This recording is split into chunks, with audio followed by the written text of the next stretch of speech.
Hey guys, what's up? Welcome back here to today's edition of the Fishing Teacher, and thanks a lot for swinging by the channel to watch the video. Always appreciate that.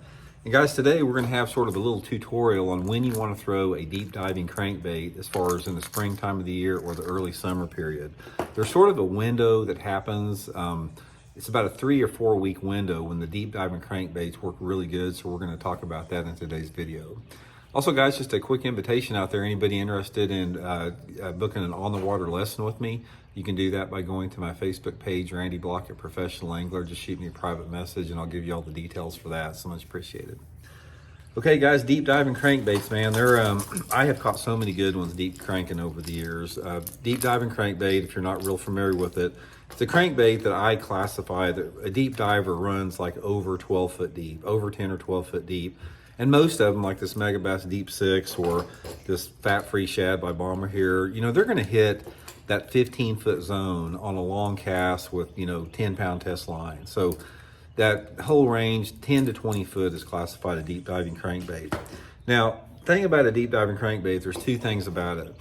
Number one, and I'm not really sure what this is I've noticed a decline in the productivity of deep cranking over the past 10 years or so. It seems like 10, 20 years ago, really strong technique. Fish would get out there and they would position on those hard structures and drop offs, that type of stuff, and you could catch them on it. And you still can, but it's not as good now. It seems like the fish have scattered more, suspend more, but nevertheless, there's a window of time where you can really take advantage of that. So the time that you want to throw a deep diver, and also, guys, I'll link all my favorite deep diving crankbaits in the description of this video through my Tackle Warehouse link if you guys want to get a few deep divers and try them out. At the time you want to fish a deep diving crankbait is sometime around, say, 2 to 4 weeks after you feel that most of the fish have spawned in your lake. So let's say, for example, the part of the country that you're in, you were out fishing and you noticed a lot of fish spawning, say the first or second week of April. Normally by sort of like the third week of May, something along that period, the deep diving crankbait bite is going to start, taking place, because what happens is after those fish spawn, they hang around shallow for a few weeks and then they start moving out to deeper water. And one of the first things that fish do when they move out to deeper water, especially largemouth, is they get on structure breaks. And what I mean by that is they get on hard structure breaks like drop-offs and, off the ends of points where it drops off deeper, maybe some deep brush, maybe some deep rock piles, hard objects where they relate to the bottom. And they don't stay there all summer long. It's like there's a window from about, say, the middle of May to the middle of June where those fish will get on the bottom on those hard structure places, and there's not a better bait to catch them than a deep diving crankbait. Now, after, like towards the end of June into July, the thermocline starts to form, those same areas lose oxygen and those fish will suspend and move out of there. But for the post-spawn period, deep diving crankbait is a really good, way to catch them.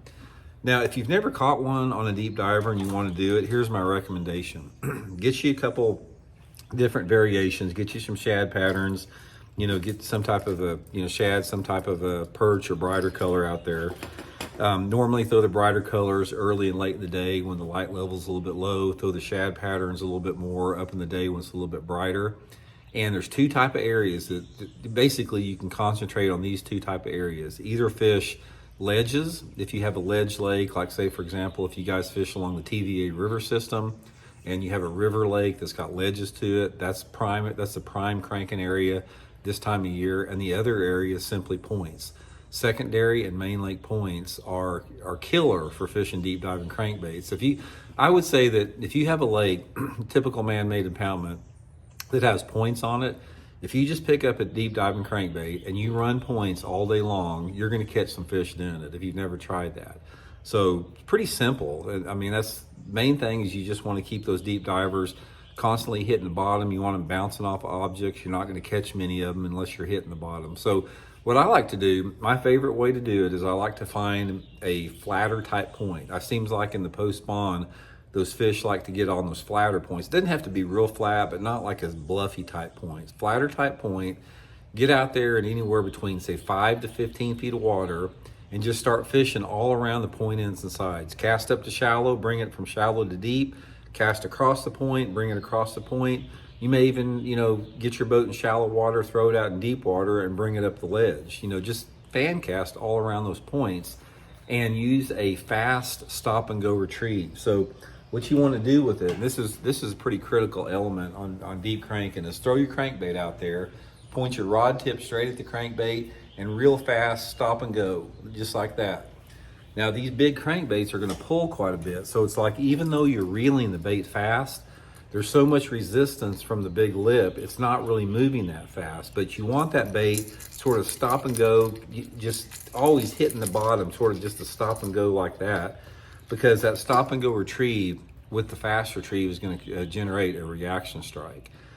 Another thing with that is a lot of these fish this time of year, they're going to be schooled up. This is probably the best time of year to catch fish in schools, as far as anywhere between schools of 5 to 100 fish sometimes, if there's a big school of fish.